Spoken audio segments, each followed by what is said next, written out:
वालेकुम जी जिन्ने भी मेरे भरा है इस वेले वीडियो वेख रहे हैं खास तौर पर मैं वीडियो तुहाडे लई बनाई है ते कौम दा तुहाडे उत्ते कर्ज है तो तुसी इस वीडियो नू ज्यादा तो ज्यादा शेयर करना है, इस वीडियो नू फैलाना है ताकि पूरी दुनिया नू पता लगे कि यहूदियां दे जेड़े साडे खिलाफ नापाक इरादे है किन्ने थल्ले तक जा चुके हैं ते यहूदियां दी जेड़ी साजिश है साडे खिलाफ किन्नी थल्ले तक जा चुकी है कि उन्होंने जेड़े सैमसंग दे मोबाइल ने ना सैमसंग दे मोबाइल दे पिछे उन्होंने पाई है जनाब एक जसूस चिप नू चिप इसलिए कहीदा क्योंकि चिप पिछे चिपकी होंदी है ते चिप नू जदों कढन लगो ते हत्थ तारे चिप हो जांदे ने ते भाईजान इस चिप नू तुसीं कढ देना है इधरों तुसीं चिप कढनी हैगी है उधरों तुहानूं लोकां ने गालां कढणीਆਂ कि सालिया कीता की है लेकिन तुसीं लोकां दी नहीं मननी तुसीं चिप कढनी है क्योंकि तुहाडा इज्जत बिस्ती दा मामला है भाईजान इज्जत दा मामला है तुहाडी इज्जत दा सवाल है तभी मैं वीडियो बनाई है तुहाडे सैमसंग दे मोबाइल दे विच सैमसंग दे जिन्नियां भी फोटोआं ते वीडियोआं तुहाडीਆਂ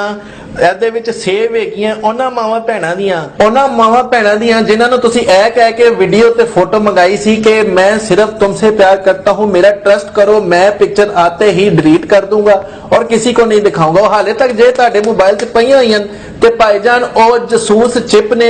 ਇੰਟਰਨੈਟ ਤੇ ਅਪਲੋਡ ਕਰ ਦੇਣੀਆਂ ਤੇ ਉਹਨਾਂ ਮਾਵਾਂ ਭੈਣਾਂ ਨੇ ਜਦੋਂ ਫੋਟੋਆਂ ਵੇਖ ਲਈਆਂ ਤੇ ਤੁਹਾਡਾ ਮੂੰਹ ਦੂਰ ਫਿਟੇ ਮੂੰਹ ਹੋ ਜਾਏਗਾ ਤੇ ਇਸ ਤੋਂ ਪਹਿਲੇ ਕਿ ਪੂਰੀ ਕੌਮ ਤੁਹਾਡੇ ਤੇ ਇਜਤਮਾਈ ਲਾਨਤ ਭੇਜੇ ਤੇ ਪਾਇਨ ਇਹ ਮੋਬਾਈਲ ਸੈਮਸੰਗ ਦੀ ਚਿਪ ਜਿਹੜੀ ਹੈ ਨਾ ਉਹ ਕੱਢ ਕੇ ਬਾਹਰ ਸੁੱਟੋ ਇਹ ਮੈਂ ਤੁਹਾਨੂੰ ਹਵਾਂਗਾ ਕਿ ਚਿਪ ਕੱਢਣੀ ਕਿਵੇਂ ਹੈ ਤੇ ਸਾਰਾ ਕੰਮ ਹੁਣੇ ਕਿਵੇਂ ਕਰਨਾ ਹੈ ਇਹ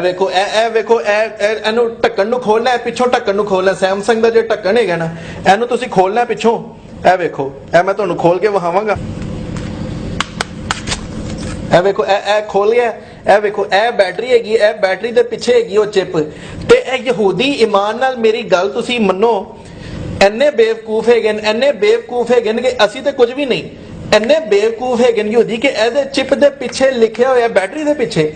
ਦੇ ਪਿੱਛੇ ਲਿਖਿਆ ਹੋਇਆ ਹੈ ਕਿ ਚਿਪ ਦਾ ਨਾਮ ਉਹਦਾ ਕੰਮ ਚਿਪ ਦਾ ਕੰਮ ਕੀ ਹੈ ਸਾਰਾ ਕੁਝ ਪਿੱਛੇ ਲਿਖਿਆ ਹੋਇਆ ਹੈ ਲੇਕਿਨ ਉਹਨਾਂ ਨੇ ਕਲੀਅਰਲੀ ਲਿਖਤਾ ਐ ਨਹੀਂ ਸੋਚਿਆ ਕਿ ਕੋਈ ਸਿਆਣਾ ਬਿਆਣਾ ਬੰਦਾ ਬੈਠਾ ਪੜ ਲੇਗਾ ਤੇ ਉਹ ਚਿਪ ਨੂੰ ਕੱਢ ਦੇਗਾ ਤੇ ਉਹਨਾਂ ਨੂੰ ਪਤਾ ਲੱਗ ਜਾਣਗੇ ਸਾਡੇ ਇਰਾਦੇ ਕੀ ਹੈਗੇ ਨੇ ਲੇਕਿਨ ਭਾਈਜਾਨ ਅਸੀਂ ਰਾਜ਼ ਫਾਸ਼ ਕਰਤਾ ਹੈ बैटरी ਨੂੰ ਕੱਢ ਕੇ ਤੁਹਾਨੂੰ ਪਤਾ ਲੱਗੇਗਾ ਕਿ ਪਿੱਛੇ ਲਿਖਿਆ ਕੀ ਹੋਇਆ ਐਨੇ ਬੇਵਕੂਫ ਹੈਗੇ ਨੇ ਕਿ ਪਿੱਛੇ ਲਿਖ ਕੇ ਕੁਝ ਭੇਜ ਦੇਣ ਇਹ ਬੈਟਰੀ ਮੈਂ ਕੱਢਤੀ ਹੈਗੀ ਹੈ ਤੇ ਇਹ ਵੇਖੋ ਅੰਦਰ ਕੁਝ ਲਿਖਿਆ ਹੋਇਆ ਹੈ ਇਹ ਕੋਈ ਪਰਚੀ ਨਿਕਲੀ ਹੈ ਭਾਈਜਾਨ ਇਹ ਪਰਚੀ ਦੇ ਉੱਤੇ ਕੁਝ ਲਿਖਿਆ ਹੋਇਆ ਮੈਂ ਤੁਹਾਨੂੰ ਪੜ੍ਹ ਕੇ ਦੱਸਣਾ ਇਹਦੇ ਤੇ ਲਿਖਿਆ ਹੋਇਆ ਹੈ ਕਿ